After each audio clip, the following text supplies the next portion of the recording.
Julia Pastrana est née en 1834 dans une petite localité appelée Santiago de Ocoroni, dans l'état de Sinaloa, au Mexique. Ce qui s'est exactement passé durant ses premières années de vie n'est pas certain, car les informations concernant l'enfance de Julia varient légèrement selon les sources. Une version populaire de sa jeunesse affirme que Julia appartenait à une tribu amérindienne appelée les chercheurs de racines. Apparemment, les membres de cette tribu vivaient dans des grottes et ressemblaient à des singes. L'histoire raconte qu'une femme appelée Madame Espinosa a malheureusement été enlevée par la tribu et a été retenue en otage dans une grotte pendant un certain temps. Pourtant, Madame Espinosa a finalement réussi à s'échapper des chercheurs de racines et en fuyant, elle a également emmené la jeune Julia Pastrana avec elle. Bien que cette histoire soit vaguement inspirée de sa jeunesse, elle a été inventée par ses futurs employeurs pour augmenter les ventes. La tribu à laquelle appartenait la mère de Julia était autochtone du Mexique, mais elle ne ressemblait pas à des singes et ne vivait pas non plus dans des grottes. Dès sa naissance, Julia avait une apparence étrange. Elle était couverte d'une épaisse chevelure noire et avait une grande mâchoire proéminente avec d'énormes dents. Bien que cela ne soit pas connu à l'époque, les poils qui couvraient son corps étaient le résultat d'une maladie génétique rare appelée hypertrichose. Certaines sources affirment qu'après avoir accouché, sa mère s'est occupée d'elle. Ensemble, elles vivaient près de Coroni et elle a été appelée la femme louve par les habitants. On dit que Julia s'est restée avec sa mère dans la communauté locale, mais une fois que celle-ci est décédée, son oncle l'a vendue au cirque. Une autre version de son histoire raconte que peu après la naissance de Julia, sa mère a quitté la tribu, on ne sait pas si elle a été chassée ou si elle s'est enfuie. Puis, environ 2 ans plus tard, on pense que la petite Julia et sa mère ont été trouvées cachées dans une grotte par un groupe de bergers qui cherchaient une vache disparue. Ensuite, Julia et sa mère ont été conduites dans la ville la plus proche. Julia a été placée en orphelinat car sa mère était jugée insuffisamment attentive. Quelle que soit la vérité sur ses premières années de vie, toutes les sources s'accordent à dire qu'à un moment donné de sa vie, elle a vécu chez Pedro Sanchez, travaillant comme domestique et lui servant également de divertissement constant. On ne sait pas exactement comment elle est entrée à son service, mais on pense qu'en grandissant, l'apparence de Julia a fait d'elle une sorte de célébrité locale. Finalement, Julia attira l'attention du gouverneur de Sinaloa, Pedro Sanchez, qui décida de l'adopter. Sous la protection et l'emploi du gouverneur, elle apprit à lire, à écrire et à parler de nouvelles langues. Julia était décrite comme une fille douce et intelligente, qui était aussi très charmante et charismatique. Après des années passées chez lui, bien qu'on ne sache pas combien exactement, en 1854 Julia, alors âgée de 20 ans, décida de retourner dans sa tribu, quittant la maison du gouverneur. Selon cette série d'événements, alors que Julia rentrait chez elle, elle rencontra un montreur américain appelé Monsieur A. Sebleretz. Après avoir discuté, il réussit à la convaincre de partir avec lui en Amérique et de gagner sa vie en se produisant sur scène. Pourtant, il a également été affirmé que Pedro Sanchez avait vendu Julia directement au cirque ou que Monsieur Ripes l'avait encouragée à partir avec lui alors qu'elle travaillait encore chez le gouverneur. Selon la journaliste et écrivaine du XIXe siècle Irene Obas, c'est un douanier du nom de Francisco Sepúlveda qui acheta Julia Pastrana et l'emmena aux États-Unis. Ce morceau artiste aux États-Unis.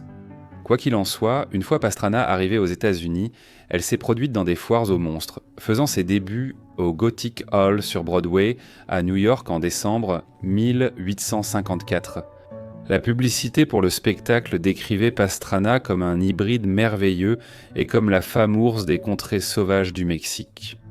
Bien qu'elle fût talentueuse sur scène, dansant le Highland Fling et chantant des airs folkloriques espagnols, les foules immenses qui se rassemblaient pour la voir étaient pointes et bien plus intéressées par son apparence que par ses talents musicaux. Sa taille d'1,40 m, sa grande mâchoire et ses lèvres épaisses, ainsi que les poils noirs qui couvrirent tout son corps, lui valurent d'être connue sous une série de noms désagréables. Ces noms de scène comprenaient pour la dame babouin, la femme poilue, la femme singe, la femme ours et l'indéfinissable, entre autres. Après ses représentations à New York, Pastrana a fait une tournée dans plusieurs villes de la côte Est et du Canada. De plus, Pastrana a assisté à de nombreux bals militaires et soirées de gala. Lors de ces événements, sa notoriété croissante a poussé de nombreux hommes à faire la queue pour danser avec elle. À ce moment, elle avait aussi un nouveau manager, Theodore Lant. Après avoir vu le statut de Pastrana grandir en Amérique, il savait que l'étape suivante était qu'elle parte en tournée en Europe. Au cours de sa vie, Lant a fait subir à Pastrana des examens par divers médecins et scientifiques. Il ne faisait cela que pour donner de la crédibilité à ses campagnes publicitaires qui affirmaient mensuer qu'elle était un hybride, ce qui lui permettait ainsi d'augmenter le public et les recettes. Le docteur Alexandre Bémotte l'a examinée en privé et a certifié qu'elle était à moitié humaine et à moitié orang-outan. D'autres médecins étaient peu d'accord avec cette évaluation. L'un d'eux a déclaré que Pastrana appartenait à une espèce distincte. À Londres, Lant a persisté à mentir sur Pastrana dans ses supports promotionnels. Comme ces fausses affirmations attiraient un large public, il ne voyait aucune raison d'y renoncer. Selon les sondeurs et le contenu promotionnel, la tribu d'origine de Pastrana vivait dans des grottes et entretenait des relations intimes avec des ours et des singes. Cependant, Lant veillait à ne pas effrayer les clients potentiels en leur assurant que Pastrana était sociable, intelligente, gentille et que la nature de la femme prédominait sur celle des orang-outans. Bien que certaines personnes aient été dupées par ces absurdités, d'autres savaient bien qu'elle était évidemment humaine et non une sorte d'hybride entre un singe et un humain. Lorsqu'elle fut examinée par Samuel Nealand Jr., un anatomiste comparatif de la Société d'histoire naturelle de Boston, il déclara que Pastrana était une femme parfaite accomplissant toutes les fonctions de son sexe. Le chirurgien Francis Buckland la visita à Londres en 1857. Il a commenté son état en disant « Je crois que sa véritable histoire était qu'elle était simplement une femme indienne mexicaine déformée. » Il a également décrit ses traits du visage comme hideux, mais il a ajouté qu'elle avait une silhouette extrêmement belle, ainsi qu'une voix douce, un grand goût pour la musique et la danse, et qu'elle pouvait parler 3 langues. Après la mort de Pastrana, le célèbre scientifique anglais Charles Darwin a discuté de son cas en déclarant « Julia Pastrana, une danseuse espagnole, était une femme remarquablement belle, mais elle avait une barbe épaisse et masculine ainsi qu'un front velu. En raison de la redondance de ses dents, sa bouche était proéminente et son visage avait une apparence semblable à celle d'un gorille. Avec le temps, Lent avait amassé une petite fortune en exploitant Pastrana sur scène. C'était un homme riche, mais il espérait encore s'enrichir. Apparemment, comme Pastrana était désormais une sorte de célébrité, elle recevait de nombreuses demandes en mariage, mais on dit qu'elle les a refusées parce que ces hommes n'étaient pas assez riches. Certains historiens affirment que Lent espérait la marier à un homme extrêmement riche afin d'en tirer profit pour lui-même. Néanmoins, lorsque des impresarios rivaux comme Phineas Taylor Barnum ont commencé à s'intéresser à Pastrana, il a décidé qu'il ne pouvait prendre aucun risque. Il l'a donc épousée afin qu'elle puisse continuer à générer de la richesse. Nous ne pouvons pas être certains des sentiments de Pastrana envers Len, mais il semble qu'elle était amoureuse de lui. Len ne la traitait pas très bien. Il était très contrôlant et limitait sa liberté. Il ne lui permettait pas de sortir pendant la journée, car être vu en public pouvait nuire aux revenus du spectacle. De plus, sa vie tournait entièrement autour de Lant, car elle avait peu d'amis. La plupart la considéraient simplement comme une curiosité humaine. Malgré cela, alors qu'elle était à Vienne, elle se rapprocha de l'actrice et chanteuse Friedrich Gossmann. Pastrana a un jour confié à Gossmann que Lant l'aimait pour ce qu'elle était. Elle a ensuite remarqué que Pastrana avait un léger voile de tristesse qui planait toujours au-dessus d'elle. Le propriétaire de cirque allemand, Hermann Otto, a rencontré Pastrana à Vienne. Il a longuement parlé avec elle, puis a écrit sur la triste situation de Pastrana dans son livre. Il déclare « Un monstre pour le monde entier, une anomalie exposée pour de l'argent. une personne à qui on avait appris des tours artistiques, comme à un animal dressé. Mais pour les rares qui la connaissaient en mieux, elle était un être chaleureux, sensible, réfléchi, doté d'un grand don spirituel, avec un cœur et un esprit délicat. Et cela l'affectait très profondément dans son cœur, de tristesse, de devoir rester à côté des gens au lieu d'être avec eux, d'être montré comme une curiosité pour de l'argent, sans partager aucune des joies quotidiennes dans un foyer rempli d'amour.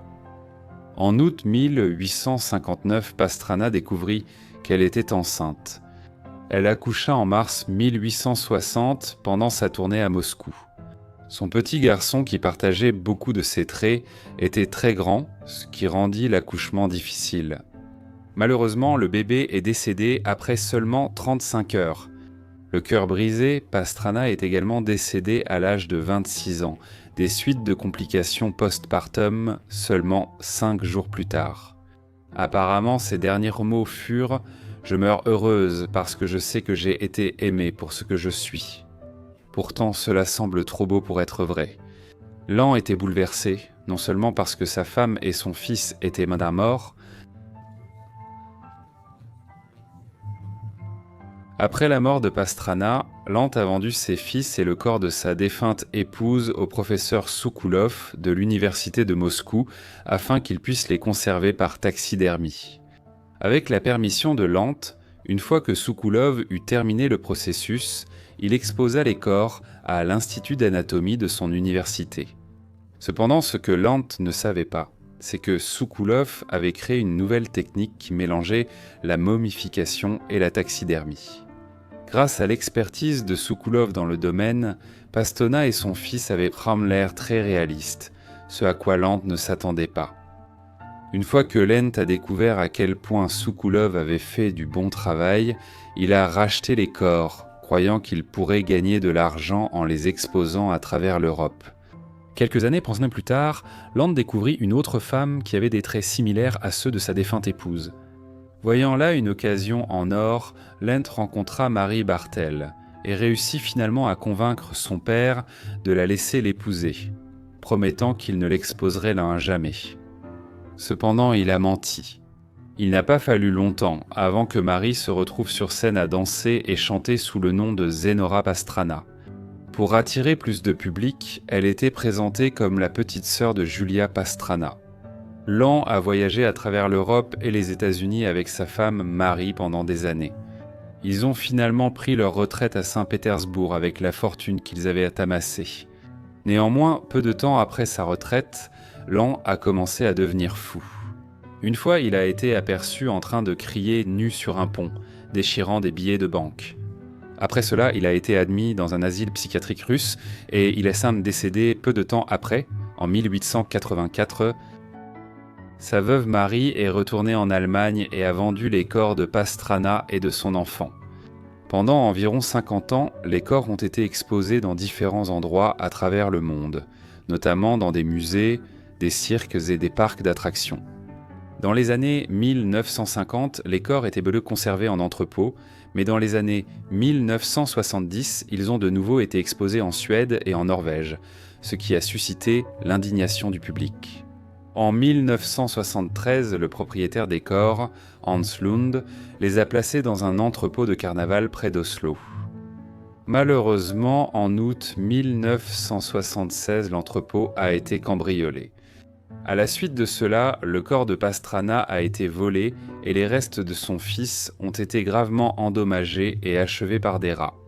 Seulement 3 ans plus tard, la police a retrouvé le corps de Pastrana, qui a ensuite été conservé à l'Institut de médecine légale d'Oslo. Bien qu'à l'époque, la police ne savait pas à qui appartenait le corps, en 1990, un journaliste a identifié ses restes et à partir de ce moment-là, un débat a persisté en Norvège sur ce qu'il fallait faire de son corps. En 1997, Pastrana a été placée dans un cercueil scellé et transportée au département d'anatomie de l'université d'Oslo. Elle y est restée jusqu'en février 2013 lorsque le corps de Julia Pastrana a finalement été rapatrié au Mexique afin qu'elle puisse recevoir des funérailles dignes dans son état natal du Sinaloa. Des funérailles catholiques ont été organisées pour elle avec la présence de centaines d'habitants locaux. Julia Pastrana a été enterrée dans un cimetière de la ville de Sinaloa de Leyva, près de son lieu de naissance. Un film basé sur sa vie est sorti en 1963, intitulé La femme singe. Actuellement, un autre film intitulé Velvet, également basé sur sa vie, est en cours de développement. Merci à tous d'avoir regardé cette vidéo sur Julia Pastrana. J'espère vraiment qu'elle vous a plu. Si c'est le cas, laissez un like et un commentaire. Nouveau sur la chaîne, abonnez-vous. Si vous avez des suggestions, laissez un commentaire ou envoyez-moi un email. Adresse en description. Quoi qu'il en soit, je vous retrouve tous dans le prochain épisode de Vies oubliées. Merci.